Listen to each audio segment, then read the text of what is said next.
অন্যের কি কি করা উচিত এই নিয়ে সে বড় ব্যস্ত থাকে। অমুক ব্যক্তির এটা করা উচিত, আমার বাবার এটা করা উচিত, আমার ভাইয়ের এটা করা উচিত, আমার বন্ধুর আমাকে কিছু দেওয়া উচিত, আমাকে দাওয়াত দেওয়া উচিত, তার এত ধন দৌলত এখান থেকে কিছু দিয়ে দেওয়া উচিত, এই ঈদে আমার কয়েকটা জামা বানায় দেওয়া কি উচিত। এরকম অনেক উচিত আছে। এই উচিতগুলো কি নিজের না মানুষের? মানুষের। নাহমাদুহু ওয়া নুসাল্লি আলা রাসূলিহিল কারীম, আম্মা বা'দ। হযরত থানবী রহমাতুল্লাহি আলাইহির কিতাব কামালাতে আশরাফিয়া, বাণী সম্বলিত কিতাব। বড় কোনো লেখা ওয়াজ এমন না, কখনো কোনো কথা বলছেন চলতে ফিরতে উঠতে বসতে কোনো বিষয়ে, সেই দামি কথাগুলো কিতাব আকারে ছাপানো হয়েছে। এরকম বেশ কিছু কিতাব আছে, এর মধ্যে খুবই উল্লেখযোগ্য কামালাতে আশরাফিয়া। फरमाया कि हज़रत हाजी साहब रहमतुल्लाहि अलैहि का इरशाद है, जिस कदर नज़र वसी होती जाती है एतराज़ कम होता जाता है।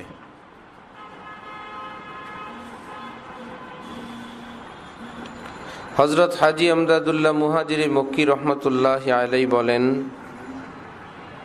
जार दृष्टिभंगी दृष्टि যত সুপ্রশস্ত হয়, যার মন মানসিকতা অনেক উদার হয়, তার অভিযোগ তত কম হয়। যার যত নিচু দৃষ্টি এবং নিচু চিন্তাওয়ালা মানুষ হয়, তার অভিযোগ অনেক বেশি হয়। এটাকে সহজ ভাষায় বলা যায় পজিটিভ মাইন্ড।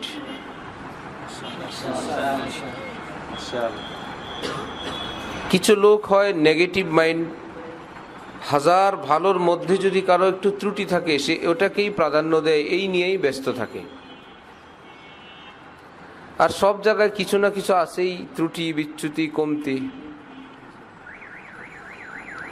আর যখন পজিটিভ মাইন্ড হয়, দেখবে যে ত্রুটি বাদ দিয়েও ওই লোকের মধ্যে ভালো দিকও আছে, সে তখন ব্যস্ত থাকে ভালো দিকগুলো নিয়ে।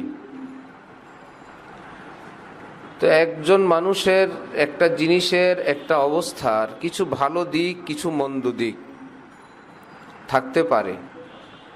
কোথাও মন্দ বেশি, কোথাও ভালো বেশি, কোথাও ভালোই ভালো, ক্ষেত্র বিশেষ, ব্যক্তি বিশেষ। এত সত্ত্বেও কেউ চেষ্টা করলে, ফিকির করলে কারো থেকে কোনো না কোনো খুঁত বের করতে পারে,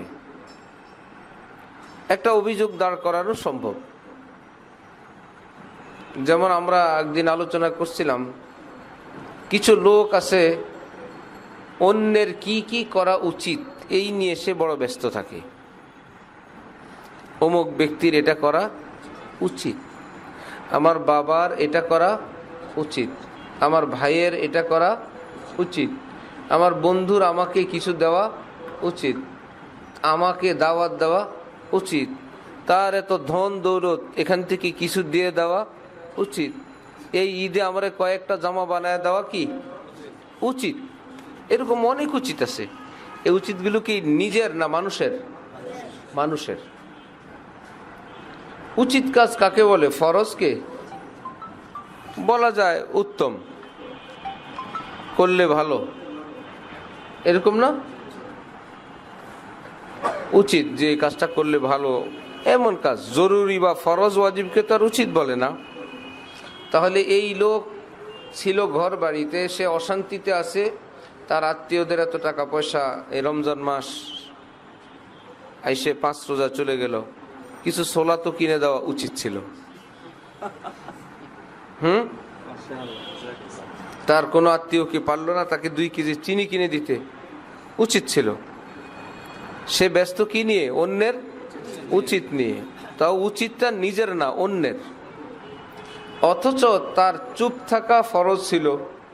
মাশাআল্লাহ, মাশাআল্লাহ, মাশাআল্লাহ। তার নিজের উপর ফরজ ছিল কি? অন্যদের থেকে এরকম আশা না করা তার উপর ওয়াজিব। নিজের ফরজ ওয়াজিবের খবর নাই, অন্যের উচিত নিয়ে ব্যস্ত। শান্তি পাবে কেমনি? দেখে সবই দুনিয়ার নিষ্ঠুর, সবই অমানুষ, শুধু অন্যের উচিত। ভাই আরেকজনের উচিত নেই আমি কেন, আমার কি করা উচিত? আমার করা উচিত 2 রাকাত পড়ি, আল্লাহ পাকের কাছে চাই, রোজগার করি, 10 টাকা কামাই, আমার 10 টাকা আছে, এটাকে আমি হিসাব নিকাশ করে খরচ করি, আমারটা আমি করি, শুধু আরেকজনকে নিয়ে ধান্দা। এই এক পার্টির কপালে সুখ থাকে না, মনে আছে?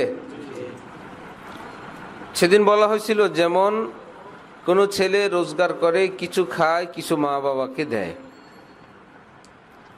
সেই ছেলের কিংবা ছেলের বউ যদি নেগেটিভ মাইন্ডের হয় যে এই অভাবের সময় আবার মা বাবাকে দেওয়া, এই নিয়েই ঘরে ব্যস্ততা। ভাই মা বাবা তো মা বাবা, অভাব কি আবার? আনতা ওয়া মালুকা লিআবিকা, তুমি তোমার যাবতীয় সহায় সম্পত্তি সব তোমার বাবার, শুধু তোমার মাল তোমার বাবার না, তুমিও তোমার বাবার, পুরা গোড়া শুদ্ধেই বাবার। এখানে একটু ভাগ বাটোয়ার আর কি। সেই বেচারীরা অশান্তিতে আছে, ঘরে কেবল শ্বশুর বাড়িতে দেওয়া লাগে। কপালে যখন শান্তি থাকে না তখন এইটা নিয়েই কেচাল। আরেক ফ্যামিলি পাওয়া গেছে তাদের 1 টাকাও সংসারে দিতে হয় না, ছেলে নিজে রোজগার করে নিজে খায়। ওই ঘরে অশান্তি কি নিয়ে জানো? যে বাবার শ্বশুরের এত ধন সম্পত্তি, সে কি মাসে 5,000 টাকা করে দিতে পারে না?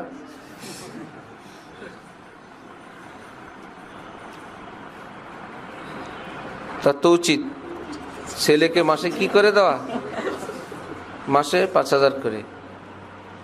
এমন বাবাও আমি যা দেখছি, আমি জানি, ছেলে রোজগার করে, বাবা মাসে মাসে ছেলেদেরকে আলাদা বেতন দেয়।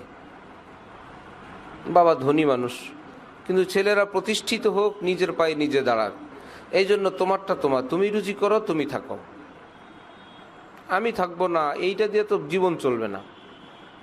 তবু সাপোর্ট হিসাবে বাবা মাসে মাসে কিছু টাকা দেন,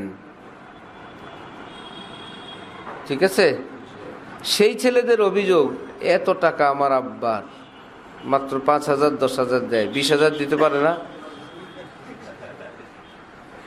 আমাদেরকে একটা কিছু করে দিতে পারে না, একটা মার্কেট, একটা দোকান, একটা স্থায়ী একটা সম্পদ দিতে পারে না, ঠিক আছে?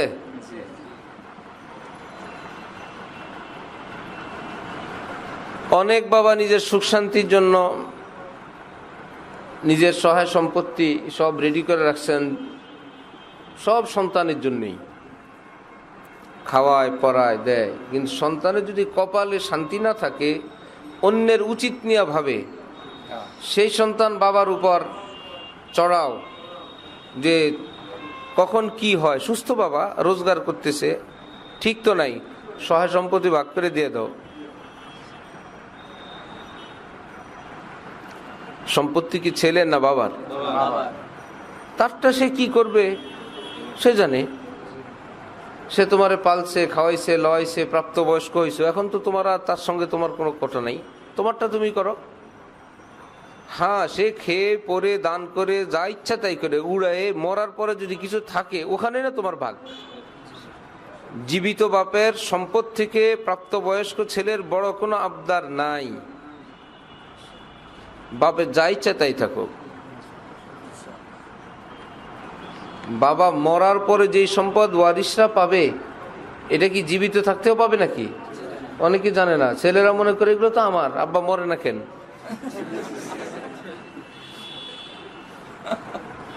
তোমার তো নয়, তোমার বাবার।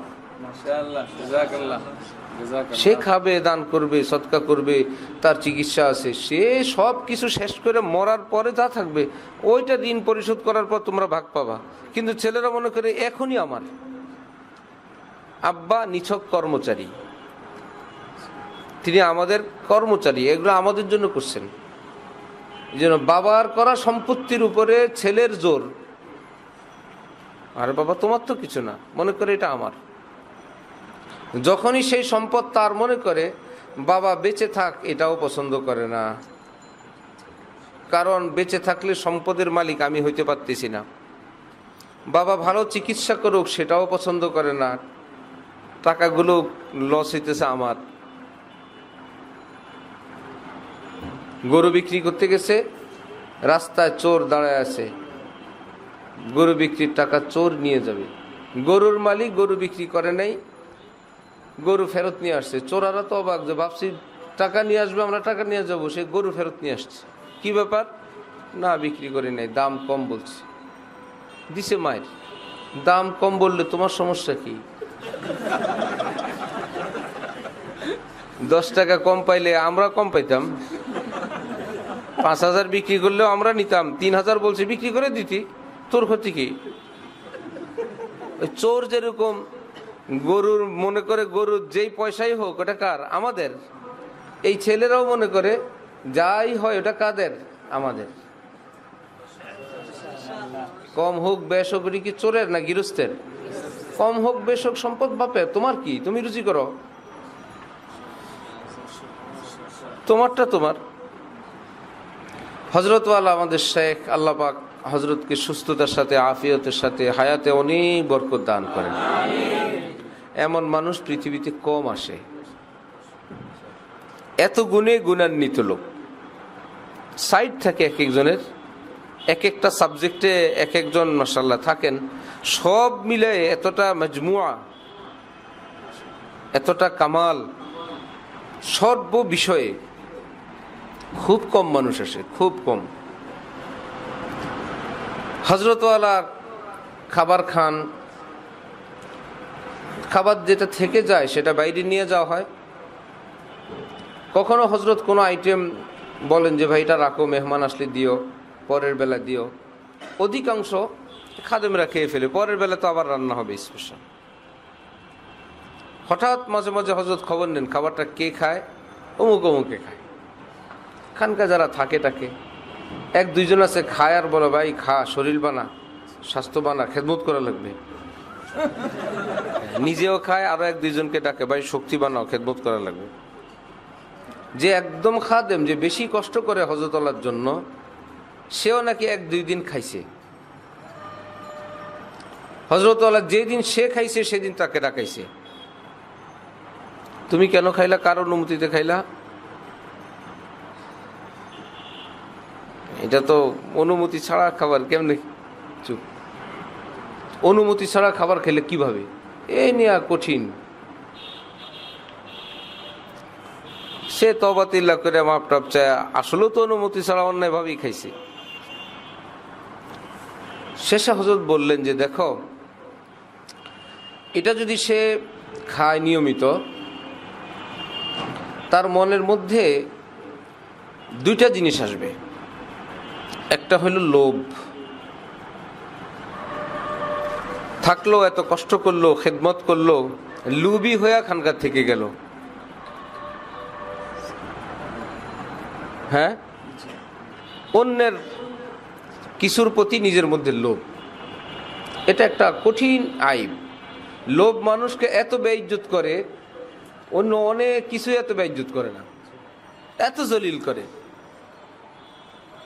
আমি কোনো মানুষকে দেখছি দস্তরখানে বসে এত অসুন্দরভাবে খাবার খায়, চোখে পড়ার মতন লোভ, পাগল হয়ে গেছে কোনো পছন্দের আইটেম দেখে, অস্থির হয়ে গেছে কখন সেটা শেষ করবে, কেউ আবার নিয়ে নেয় কিনা। মনে হয় যেন অন্ধ হয়ে গেছে, কেউ নাই মনে হয় এখানে। ভাই তোমাকে আল্লাহ পাক মানুষ বানাইছেন, মানুষের মতন থাকো। কত জিনিস আসবে জীবনে, কত মজার জিনিস, কত স্বার্থের জিনিস আসবে। আগেকার রাজা বাদশাহ এবং এখনকার বড় বড় পদে যারা থাকে, শত্রুরা কতভাবে তাদের কাছে হাদিয়া পাঠায়, টাকা পাঠায় নিজের কবজায় আনার জন্য। লোভ যদি থাকে তখন তো তুমি টাকা দেখলে পাগল হয়ে যাবা, ঠিক না? এবং সেই টাকা কি ও গলত কোনো নামে দেয়, সুন্দর একটা নাম দিয়ে দেয়, এটা আপনার জন্য হাদিয়া, এটা ঈদ বকশিস, এটা বাচ্চাদের জন্য কিছু কিনবেন, এটা এমনি অমুক ভাই আপনার জন্য পাঠাইছে, বলে তো না এটা আপনার জন্য ঘুষ পাঠাইছে, এই কথা তো কেউ বলে না। লোভী মানুষ দেখবে, হ্যাঁ এটা তো আর ঘুষ না, এটা আমার উনি খুশি হয় আমার বাচ্চাদের জন্য পাঠাইছেন,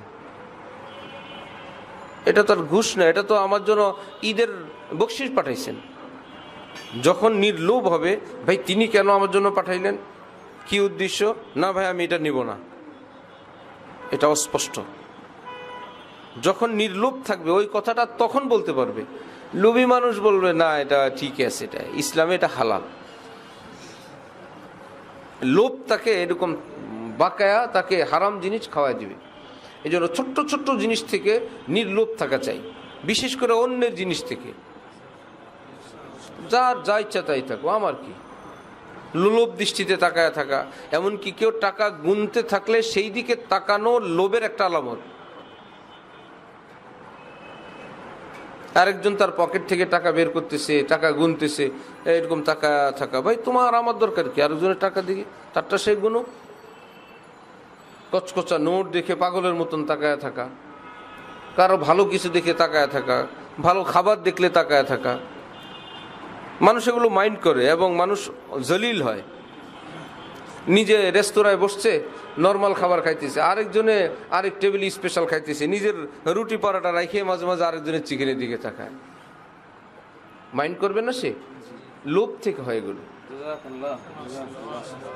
এতে মানুষ বেইজ্জত হয়, জলিল হয়, অসম্মানিত হয় চরমভাবে। আরব দেশে তো কেউ কারো হোটেলে ঢুকলে যদি কেবল দেখলো যে ওই বেটা দস্তরখানির দিক তাকাইছে, আর ওই বেটা ফজল ফজল নেন আসেন, এটা একটা রেওয়াজ, সাদে খুব সমাদর করে, ঠিক না, বসেন। অথচ যে নিচের দিক তাকায় যায় তাকে তো ডেকে ডেকে ফজল ফজল বলে না, বড় মুশকিল। এই জন্য নিজের মধ্যে আত্মমর্যাদা রাখা চাই। হযরত বললেন আরেকটা সমস্যা হলো, খাদেম বেচারা যদি খাবার খায় নিয়মিত, তাহলে একটা হবে কি, লোভ। দ্বিতীয় সমস্যাটা হবে, তার ডিউটি হলো নিজের মখদুম, নিজের বস, নিজের শায়েখকে খাওয়ানো। কিভাবে শায়েখকে এক লোকমা বেশি খাওয়ানো যায়, এটা হলো তার কি ডিউটি। কিভাবে শায়েখ সুস্থ থাকবেন, ভালো থাকবেন, খাবেন, এটাই তার ডিউটি। যখন একথা ফিক্সড হবে যে শায়েখ খাবারের পর যেটা থাকবে সেটা আমার, তখন ভিতরের লোভ তার ডিউটিটা চেঞ্জ করে দিবে, শায়েখ আর না খাক, অমুক জিনিসটা আর না খায়, আল্লাহ আল্লাহ আল্লাহ আল্লাহ আর না নেয়, আল্লাহ শেষ হয়ে গেল, আল্লাহ আল্লাহ শেষ হয়ে গেল। তাহলে কি হইল ডিউটি, শায়েখের খেদমত হইল, শায়েখের আরাম পৌঁছানো হইল, কোথায় চলে গেছে?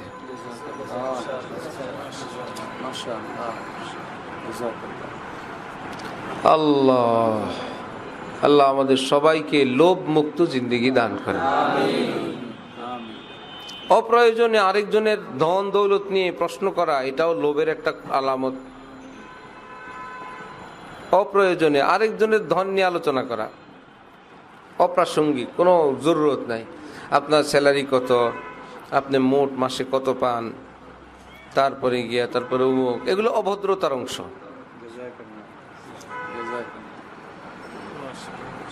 না। আমার কি কাজ আরেকজনেরটা নিয়ে, আমার কি হবে? ভাই নিজের যদি মেধা থাকে, বুদ্ধি থাকে, বুদ্ধি খাটায় নিজে হালালভাবে রুজি করেন, ইজ্জতের সঙ্গে। রুজি তো কত ভাবেই হয়, বেইজ্জতির রুজিও হয়। জুতা সেলাই যারা রুজি হয় না, আর কি হারাম? হালাল রুজি, জুতা সেলাই করে রুজি করে হালাল রুজি। হালাল রুজি ইজ্জতের সঙ্গে হওয়া চাই। রুজি কেবল ছাত্র একজনকে একটু পড়া বলে দিল, হ্যাঁ আমি তোমার ডেলি পড়ে দেবো, তুমি আমার মাসে 200 টাকা দেবা। এর চাইতে ওই জুতা সেলাই খাওয়া ভালো।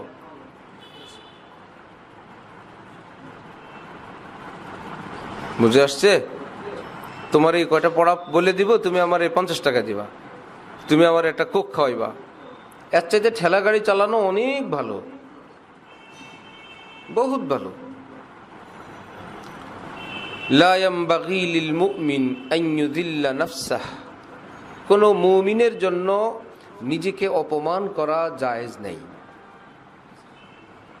আরেকজনকে না, নিজেকে নিজেকে নিজেকে অনেকে আরেকজনকে অপমান করা জায়েজ নাই এটা জানে, ভাই মানুষকে অপমান করা জায়েজ নেই, নিজেকে নিজে বেইজ্জত করে ছাড়ে এটা জানে না। ভাই মানুষ হিসাবে, মুমিন হিসাবে, দিনদার হিসাবে যে যে যেখানে আছে তার একটা ব্যক্তিগত আত্মমর্যাদা আছে, ব্যক্তিত্ব আছে, সম্মান আছে, সেটাকে রক্ষা করা চাই। পাশাপাশি অহংকারী না হওয়া চাই। মাশাআল্লাহ, জাযাকাল্লাহ। ঠিকটা মুশকিল। আল্লাহ, আমি যখন জুমা পড়াই সূত্রাপুর ফারাসগঞ্জ, তো নতুন নতুন গেছি, সেখানে শুনলাম শবে বরাতে মসজিদ সাজাবে লাইট দিয়ে। আগে থেকে শুনছি, তা আমি হযরত আল্লাহর কাছে পরামর্শ করলাম। এই হযরত বললে এটা বলে দি ভাই, কথা জায়েজ নেই। হযরত যদি বলে এরা বাইতুল মোকাররমে তো করে, হ্যাঁ জি। একা একাই হযরতকে বললাম, বলবা বাইতুল মোকাররম কি শরীয়ত নাকি সুন্নত না এটা সেটা, এইরকম। আবার আরেকটা হযরত যদি এরা এটা বলে, 3 নম্বর আবার একটা যদি বলছি, আমার মনে নাই কি, এমন ধমক দিছেন হযরত আল্লাহ। ধমক দিয়ে বললেন কি, মানুষের পকেটের দিক তাকায় থাকো, কারো থেকে কোনো কিছু পাওয়ার আশায় বসে থাকো? বললাম জি না হযরত, আলহামদুলিল্লাহ। বলে তাহলে আল্লাহর উপর ভরসা, কোনো বাপের বেটার ক্ষমতা নাই এতবার যদি বলার। মাশাআল্লাহ, মাশাআল্লাহ। এত যদি কি আবার, কোন আলেম দ্বীন মাসালা বলবে এত যদি কি আবার। শর্ত হলো নির্লোভ থাকতে হবে। ওমর হাজী সাহেবের সঙ্গে তেলানি, উনি বুঝছে যে আমার থেকে 2-4 কিছু হাদিয়া তোফা খাওয়ার জন্য এত ভালো ব্যবহার। অনেকেই ভালো ব্যবহার করে যার সঙ্গে সে বুঝে যে এটা ভালো ব্যবহার না, এটা হলো তোষামদি। আর যে ভিতরে ভিতরে লোভ লালন করে ভালো ব্যবহার করতেছে, সে ভাবতেছে না ইসলামে তো উত্তম আখলাক সুন্নত, উত্তম আখলাক। কিন্তু এই উত্তম আখলাক এর উৎস যে লোভ, যে এই লোক বড় লোক, হাজী সাহেব, গাজী সাহেব, তিনি আমার প্রতি একটু রহমদিল হইলে, একটু বিশেষ দৃষ্টি দিলে কোনো চাকরি বাকরি হয়ে যাবে, খেদমত হয়ে যাবে, 1 চামচ দিলে তো আমার অনেক কিছু, ওইটার থেকে হইলে এত ভালো ব্যবহার। এটা কোনো এমনি সদাচার না। ওই লোক টের পায় যায়, যাদের আল্লাহ ধন দৌলত দেয় এরা টের পায়, এরা ভালো ব্যবহারের লোকের অভাব পায় না। যেখানে চাচ্ছা ভালো আছেন, বুঝছি যে হ্যাঁ একটু পরে কিছু বলবে, জি বলেন ভাই। আরেকজনের যা ইচ্ছা তাই থাক। বিল্ডিং আছে, কি বিল্ডিং, কিসের নাম? ইটা বালু রড সিমেন্ট নাকি অন্য কিছু? জাফরান, মেশকম্বর, ইটা বালু রড সিমেন্টের স্তূপের নাম বিল্ডিং। স্তূপ একটু বড় হইলে 2 তলা হয়, আর একটু বড় হইলে 3 তলা হয়। একটু বেশি দুগা রড ইটা আনছে, এটা 4 তলা 5 তলা, অন্য কিছু না। এমন না যে 1 তলা হইলে বিল্ডিং, এই 5-7 তলা হইলে উপরে মনে হয় জাফরান লাগায়, এই ইটাই। আর একজনের বিল্ডিং এতে কি হয়েছে, থাকার একটা ঘর, হ্যাঁ বিল্ডিং এর মালিক। লা হাওলা ওয়ালা কুওয়াতা ইল্লা বিল্লাহ। কোরআন শরীফে আল্লাহ পাক বলেন, ওয়ালাকাদ আতাইনাকা সাবআম মিনাল মাসানি ওয়াল কুরআনাল আযীম। আমি আপনাকে সাবে মাসানি, সূরা ফাতিহা দিছি, কোরআন শরীফ দিছি। লা তামুদ্দান্না আইনাইকা ইলা মা মাত্তা'না বি। আবু জাহাল গো কি বিল্ডিং সিল্ডিং দিলাম, সেদিকে আপনি চোখ তুলেও দেখবেন না। আপনার আমি কোরআন শরীফ দিছি না। বিল্ডিংওয়ালার দিকে আমরা লোলুপ দৃষ্টিকে তাকাবো না, সে আমাদের দিকে তাকাবে। যা বেটা তোর বিল্ডিং। আলহামদুলিল্লাহ, আল্লাহ পাক আমাদেরকে ইসলাম শিখার, মাদ্রাসায় পড়ার, আলেমে দ্বীন হওয়ার তৌফিক দান করছেন। মাশাআল্লাহ, মাশাআল্লাহ। বিল্ডিং তো তোর বিল্ডিং না মোর। আমি কবরে যাব, আমার কোরআন শরীফ আমার সাথে যাবে, তোর বিল্ডিং। মাশাআল্লাহ। অহংকার না করা, কিন্তু আত্মমর্যাদা রক্ষার জন্য বলছি, নিজের উপর নিজে দুর্বল না হই, কমজোর না হই, ওখান থেকে বাঁচানোর জন্য। আলহামদুলিল্লাহ, আল্লাহ পাক কত দিছেন।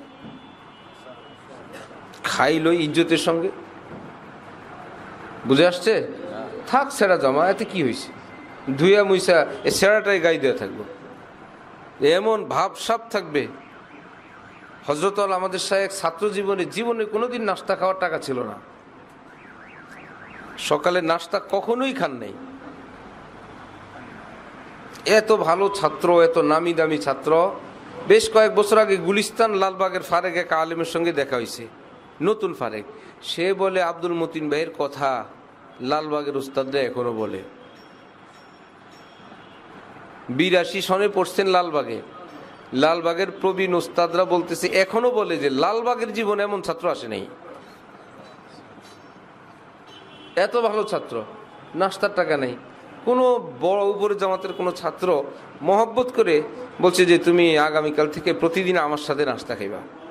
হাই রে বকা, নির্লজ্জ, বেহায়া, ডেলি তোমার সঙ্গে আমি নাস্তা খাবো, কি কারণ ভাই? একদিন কেউ বলে বা কালকে নাস্তা খাবে, ডেলি নাস্তা খাবে, তার মানে এই কথা কেন বললো? ওই লোকরা একদম ঝাইরা ধুইয়া মুইসা বত্তা বানায় ফেলছে। সেটা যে বাস্তব, সেই চরিত্রে যে হজরতের মধ্যে মারাত্মক, সেটা হলো আমি মসজিদে জুমা পড়াই বাদামতলী। তো আমাদের বাদামতলী মসজিদের সভাপতি সাহেব, আমরা ওখানে একদিন গেছিলাম হযরত আল্লাহর ইসলাহি বয়ান বাদামতলী। তো হজরতের সঙ্গে আমি গেছি, আগে বয়ান হয়েছে, আমরা চলে আসছি। ওই থেকে ওনারা জুমার জন্য খতিব তালাশ করতেছিলেন দীর্ঘদিন, নাকি বহুদিন। ওই থেকে হযরত আল্লাহর কাছে আসছেন, লোক পাঠাইছেন যে আমার কথা যে ওনাকে একটা জুমা পড়াইতে বলেন, এই বিষয়। হযরত বলছেন জুমা পড়াবে কি? জুমা পড়ায় যা করবে বয়ান তো করছি। তারপরে একদিন যাইতে বলছেন, হযরত বলছেন যাইতে পারবে না, নিতে হইলে আসতে বলো। শুরু যাবে কি জন্য? ওনার যদি গরজ হয় আসতে বলো। বেচারা শিল্পপতি মানুষ, ধনী মানুষ, আসছেন। আয়েশা হযরত আল্লাহর কাছে কথাবার্তা বলে পরে জুমার জন্য জিম্মাদার হিসেবে নিয়ে গেছেন। বেশ কিছুদিন পর হযরত আল্লাহর কাছে আসছেন দেখা করতে, কথাবার্তা। এর মধ্যে হঠাৎ সহজ সরল মানুষ বললে আপনার পাসপোর্টটা দেন। কি ব্যাপার? যে আপনাকে আর আমাদের খতিব সাহেবকে আমি ওমরাই নিব। ভালো না এটা? ওমরাই নিবে। এর উপরে যে হযরত আল্লাহ ধরলেন, মানে আপনার পাসপোর্ট দিয়ে দিব, আপনি ওমরা নিবেন, মানে জি যাবতীয় খরচ আমি দিব। বলবেন তার মানে আমরা আপনার পিছু পিছু ঘুরবো, আপনি খরচ দিবেন, মানে আমরা আপনার সঙ্গে ওমরায় যাব, খানার সময় হবে আমরা দুইজন বসে থাকবো, আপনি যখন রওনা হবেন আপনার পিছনে পিছনে আমরা যাব, আপনি আমাদের বিল দিবেন। আপনি গোসলখানায় আছেন, আপনি নামাজে আছেন, আমরা বসে থাকবো। আপনি কাজ সেরে আসলে যখন আপনি আমাদেরকে হোটেলে নিয়ে যাবেন, তখন আমরা আপনার সাথে খানা খেতে যাব। 3 জন খানা খাবো, আমরা 2 জন বসে থাকবো। আপনি হাত ধুয়ে যখন আপনি বিল দিবেন আমরা বসে থাকবো। এটা কোনো আলেম দ্বীনের খেদমত হইল?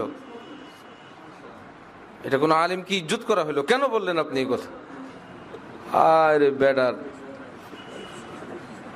12টা বাজায় দিস, কেন বললেন আপনি? আপনার যদি খেদমতের জন্য আগ্রহী থাকে, মনই চায়, আপনি বলতেন যে আমি আপনাদের ওমরার খেদমত করতে চাই, হাদিয়া পেশ করতে চাই। হাদিয়া পেশ করতেন, ওমরার যাবতীয় টাকা।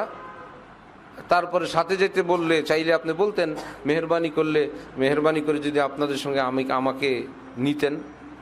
আপনি আপনার পকেটের টাকা দিয়ে খাইতেন, আমরা আমাদের পকেটে টাকা দিয়ে খাইতাম।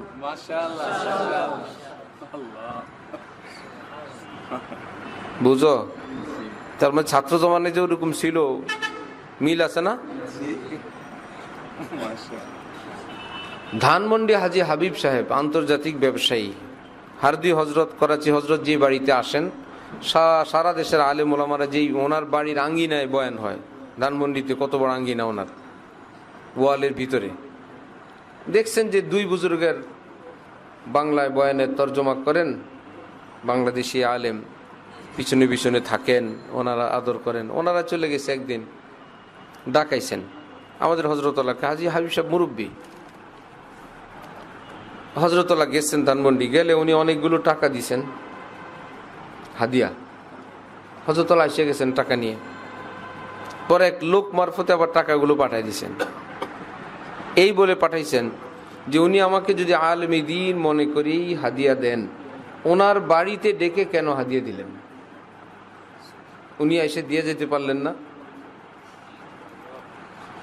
ওনার যদি কোনো ব্যস্ততাই থাকে তাহলে উনি কোনো লোক মারফতে কি পাঠাইতে পারলেন না?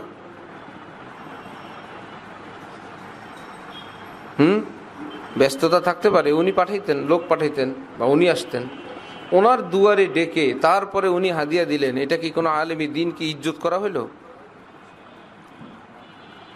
এই বলে তার টাকা হাদিয়া ফেরত পাঠাই দিছে। ওনার মাইন্ডে আবার খুব লাগছে, হ্যাঁ বাংলাদেশি মৌলবী, কত মৌলবীর আমি হাদিয়া দেই, এই মৌলবী আবার এখানে নতুন ঢং ধরছে, রাখো তোমার পীর আসলে আমি পীরের কাছে নালিশ দিতেছি। কারণ উনি সিনিয়রদের সঙ্গে তার সম্পর্ক। করাচি হজরত আসলে হজরতের কাছে নালিশ দিয়ে দিছিল। তো হজরতুল হ্যাঁ ऐसा क्या, শোঁশাক করছেন, খুশি হয়ে গেছে, কি যে বলছে বুঝে নাই। অনেকে বুঝে না, আচ্ছা ऐसा মনে করছে হ্যাঁ আমার বিচারটা খুব রিসিভ হয়েছে, খবর আছে। হজরতুল্লাহ করাচি দেখছেন, আচ্ছা क्या हुआ हाजी साहब के साथ, পরে বিস্তারিত বলছেন। শুই না হজরতুল্লাহ कराची बोले बिल्कुल ठीक किया, इन लोगों को इसी तरह दुरुस्त करना चाहिए। একদম ঠিক করছে, এদের পয়সার গরম এমনি সোজা করা উচিত, একদম ঠিক করছে। কেমনে আরেকজনের প্লেটে ডিম ভাজা খাওয়ার লোভ দিতে দিতে, শাইখেরটা খাইতে খেতে, না খাইতে খাইতে। নফস তো আছে ভাই, একে কন্ট্রোল করতে হয়।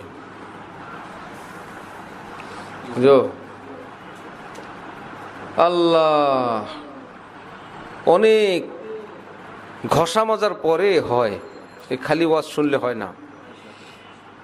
कुछ ना पूछो दिल बड़ी मुश्किल से बन पाता है दिल।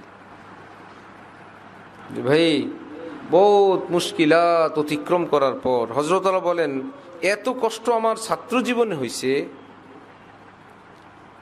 অথচ মাওলানা সালাউদ্দিন সাহেবের নিকট বড় বড় শিল্পপতিরা আসতেন, কুটিপতিরা, এবং তারা জানতেন আমি ভালো ছাত্র বা আমি হুজুরের একান্ত ঘনিষ্ঠ। হুজুর একটু ইশারা দিলে এরা আমাকে অনেক দিত, যে ছেলেটা এমন। হুজুর জীবনে কোনোদিন একটু কাউকে ইশারা করলেন না। আমি কষ্ট করেই গেলাম সারা জীবন, না আছে না হুজুরের খেদমত করে যে হুজুর তো পারে, উচিত উচিত অনেক। আমি এটার তাজরিবার পরেই বলছি এখানে কত যে উচিত।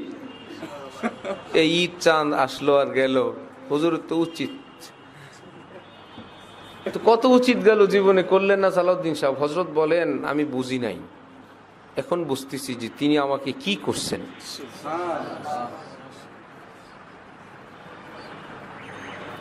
পরেরটা খাওয়া শেখান নাই, নাই তো নাই, কি হয়েছে, ইস্তেগনা শিখাইছেন। করাচি হজরতের সঙ্গে মীর সাহেব কোনো দাওয়াতে গেছেন, বড় কোনো জমিদার এর বাড়িতে। ওই বড় জমিদার মীর সাহেবকে কোনো কিছু উঠাইতে বলছেন, দস্তরখান বা কোনো প্লেট বাটে। আর মীর সাহেব, তুমি আমাকে অর্ডার করা কি, আমি কার সঙ্গে, আমি তোমার শায়েখের সঙ্গে আসছি, তুমি কেন অর্ডার করলো আমাকে? ওই লোক মাথা পাইতে দিয়ে বলে, একদম মাথা দিয়ে আমার জুতা লাগাও, আমার দেমাগটা সোজা করো, আমি ভুল করছি। সেই লোক ভাবছে আমার মেহমান তো শায়েখ, কিন্তু শায়েখের খাদেম, শায়েখের খাদেমকে একটা হুকুম করছে, বা এটা উঠে ফেলো। খাদেম তো আওলাদের রসুল, খাদেম পাওয়ার, তুমি আমাকে অর্ডার করার কে? বুঝো? এই জন্য কারো বাড়ি দেখলে, কারো গাড়ি দেখলে, কারো খাওন দেখলে তাওয়াজু শুরু করো না, মনে হয় ইসলামের তাওয়াজু। অনেক সময় এটা লোভের থেকে তাওয়াজু হয় না। তোমারটা তুমি নিয়ে মরো, তোমার গাড়ি বাড়ি নিয়ে যা ইচ্ছা, আমারটা আমার ছেঁড়া জামা গায়ে দেওয়া থাকতে আমাকে দাও। বুঝে আসছে? লালবাগ মাদ্রাসার কোনো মুহাদ্দিস ছিলেন, এই জন্য হযরত বলেন যে ব্যাগের মধ্যে, যে সাইড ব্যাগ, এর মধ্যে লেখা অধ্যাপক যে আরবি বিশ্ববিদ্যালয় লালবাগ। হযরত বলেন গাড়িতে বসতে এমনি পাশে যে বসতো সাইড অর্ধেক সিট ছেড়ে দিয়ে বসতো। মুহাদ্দিস টুহাদ্দিসও বুঝে না, এটা বুঝে না, এই জামিয়া কোরআনী আরবিয়া কে বুঝে তো কিছু। এই জন্যই সদর সাহেব লালবাগের প্রতিষ্ঠানের প্রধানের নাম প্রিন্সিপাল লাগাইছেন। ওখানে সংবিধানই লেখা আছে, ওখানে প্রধানের নাম মুহতামিম না, প্লাস ফরিদাবাদ মাদ্রাসা প্রধানের পদবীর নাম মুহতামিম না, প্রিন্সিপাল। সদর সাহেব করছেন। আরে আসে ঢাকা ভার্সিটি থেকে শিক্ষকরা ছাত্ররা মুহতামিম বলতেও পারে না, অর্থ বুঝে না, প্রিন্সিপাল বুঝে, অধ্যক্ষ বুঝে, ওটা লাগাইছে। মাশাআল্লাহ।